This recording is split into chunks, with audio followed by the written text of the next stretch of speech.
Good morning everyone, welcome back to आपकी class coaching centre. तो आज के जो ताजा खबर है वो बहुत ही बड़ी खबर है। शिक्षा के क्षेत्र में आपको बहुत ही बड़ा बदलाव देखने को मिला है, क्योंकि आपको पता होगा कि हमारे देश के नए शिक्षा मंत्री वेंकटेश जोशी हैं, जो कि धर्मेंद्र प्रधान की इस्तीफा देने के बाद बने।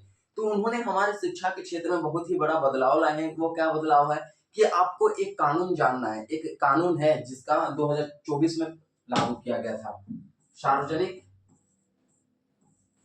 सार्वजनिक परीक्षा परीक्षा विधेयक विधेयक जिसे ही हम इंग्लिश में क्या कहते हैं, anti paper leak amendment, anti paper leak bill कहते हैं इसे इंग्लिश में। ये दोनों एक ही है, तो इसे हम क्या कहेंगे, एंटी पेपर लीक बिल, इसे ही हम कहते हैं इंग्लिश में। तो ये एक क्या है, एक विधेयक है जो कि 2024 में लागू किया गया था शिक्षा के क्षेत्र में, जिसे वर्तमान समय में हमारे भारत के नए शिक्षा मंत्री वेंकटेश जोशी ने उन्होंने कहा कि यह शिक्षा के क्षेत्र में सार्वजनिक परीक्षा विधेयक लागू तो है, लेकिन कुछ काम का नहीं। इन्हें सशक्त बनाने का उन्होंने निर्णय लिया और इसी जो विधेयक है उसे उन्होंने संसद में प्रस्तुत कर दिया। कहां पे प्रस्तुत किया, इस विधेयक को उन्होंने संसद में प्रस्तुत कर दिया और उन्होंने कहा कि इस सार्वजनिक परीक्षा विधेयक एंटी पेपर लीक बिल में हम बदलाव करना चाहते हैं, जिसके के लिए उन्होंने इसे क्या कर दिया, क्या संसद में प्रस्तुत किया, जिसका नाम पर अब क्या पड़ गया, सार्वजनिक सार्वजनिक सार्वजनिक परीक्षा सार्वजनिक परीक्षा संशोधन विधेयक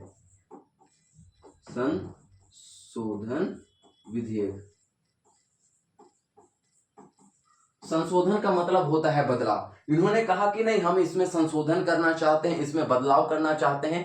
इसी के लिए इस विधेयक को वेंकटेश जोशी जी ने कहा संसद में, लोकसभा और राज्यसभा में पेश किया।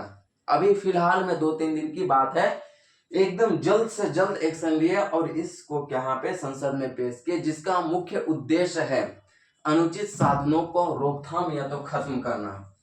इसका मुख्य उद्देश्य के बारे में पढ़ेंगे। इसी के नीचे आपको उद्देश्य अगर जानना है, इसका उद्देश्य क्या है, अनुचित साधनों पर रोकथाम।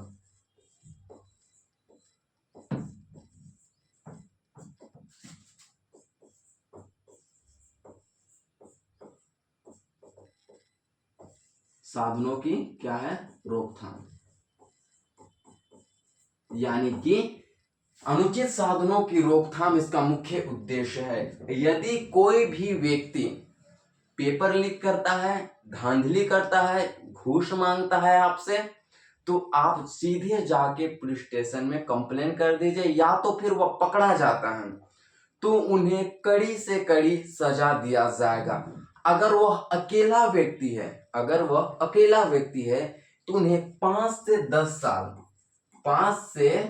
10 साल तक जेल होंगे, 5 से 10 साल तक उन्हें जेल होंगे। साथ ही साथ 50 लाख रुपया उन्हें जुर्माना के तौर पर भरना होगा, यदि एक व्यक्ति इस तरह से गलत कार्य करता है तो। देखिए कितने ही अच्छे बदलाव लाए गए हैं। आप इसे सभी कोई जानेंगे तो सबके मन में ये डर बैठा रहेगा। सबसे पहले वो क्या करेंगे कि नहीं, हमें धांधली नहीं करना है। ये तो छात्र छात्राओं के लिए बहुत ही खुशी के अवसर है और बात है कि अगर यह विधेयक पास हो जाता है, पेश किया गया है। विधेयक तो 2024 में ही यह लागू किए गए थे, 2024 में ही यह लागू किए गए थे, लेकिन वर्तमान समय में इसी विधेयक को अभी 2026 में इसे पेश किया गया है सशक्त बनाने के लिए। और उसमें संशोधन करना क्या है, अनुचित साधनों की रोकथाम जोड़ना है संशोधन करके, जिसका मुख्य उद्देश्य यही है, पेपर लीक, धांधली इत्यादियों का रोकथाम, यानी कि रोकना। यदि कोई वैसा करता है, अकेला व्यक्ति है, तो 5 से 10 साल तक सजा और 50 लाख रुपए उन्हें जुर्माना के तौर पर भरना होगा। यदि सोचिए कि कोई एक व्यक्ति नामोल करके वो सामूहिक रूप में प्लानिंग बना करके साथ करते हैं, तब वो लोगों का क्या होगा, तो क्या उसके लिए भी कुछ प्रावधान है? जी हाँ, उनके लिए भी प्रावधान रखा गया है। क्या कहा गया है कि यदि वह सामूहिक रूप में अपराध करते हैं, ये तो अपराध हुए ना, ये सामूहिक रूप में, यदि वह सामूहिक रूप में अपराध करते हैं, यदि वह सामूहिक रूप में अपराध करते हैं तो उन्हें क्या करने पड़ेंगे कि अब उन्हें 5 साल, 10 साल और 50 रुपये से भी भयानक 7 साल सजा होंगे और प्लस 10 करोड़ रुपया जुर्माना के तौर पर भरना होगा। यदि इसे वो लोग जानेंगे तो देख के सबसे पहले तो ये अमाउंट देख के भागेंगे कि अगर गलती से भी पकड़ा भी गए तो गए सजा। ये सारे कितने अच्छे विधेयक है कि नहीं विधेयक है। यदि यह bill anti paper leak bill अभी पास हो जाता है तो आपके लिए बहुत ही ज्यादा लाभकारी होगा। इसे क्या है, अनुचित साधनों की रोकथाम इसका मुख्य उद्देश्य है, जिसे प्रिवेंशन अनफेयर मेंस कहते हैं। ठीक है, अनुचित साधनों की रोकथाम को इंग्लिश में। तो ये विधेयक आपके लिए बहुत ही ज्यादा आकर्षित और बहुत ही जानने योग्य है। यदि आप इसे जानते हैं, यदि आप इसे समझते हैं तो आप कहीं पर भी करप्ट होने से बच सकते हैं। आपको कोई ना तो धांधली, ना तो आपके ऊपर भ्रष्टाचार का किसी भी प्रकार के, आप इन सभी से आप अच्छे तरह से अपने आप को सुरक्षित रख सकते हैं। क्यों?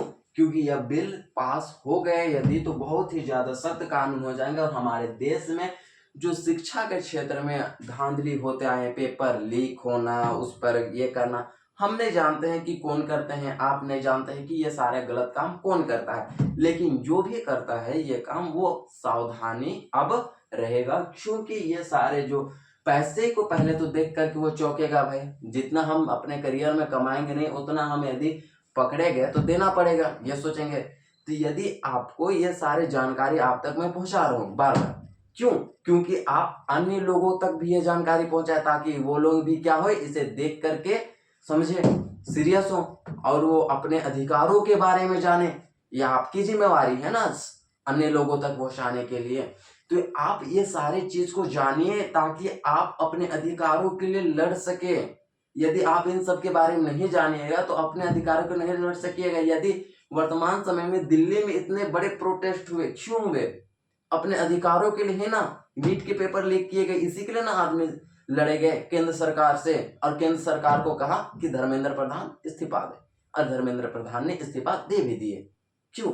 तो आपको ये बिल भी जानना है। ये बिल जो पेश किए गए हैं 2026 में भी संसद में, यदि ये पास हो जाएंगे, पारित हो जाएंगे, लागू हो जाएंगे हमारे पूरे देश में, तो सोचिए कि कितने ही ज्यादा हम सभी के लिए लाभकारी साबित होगा।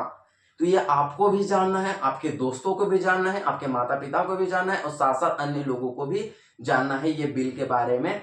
तो आप इसे अन्य लोगों तक भी शेयर करेंगे, यही आशा होंगे। आगे यदि अच्छा लगा तो लाइक और सब्सक्राइब भी कीजिएगा। हम नेक्स्ट क्लास में फिर मिलते हैं। धन्यवाद। जय हिंद, जय भारत।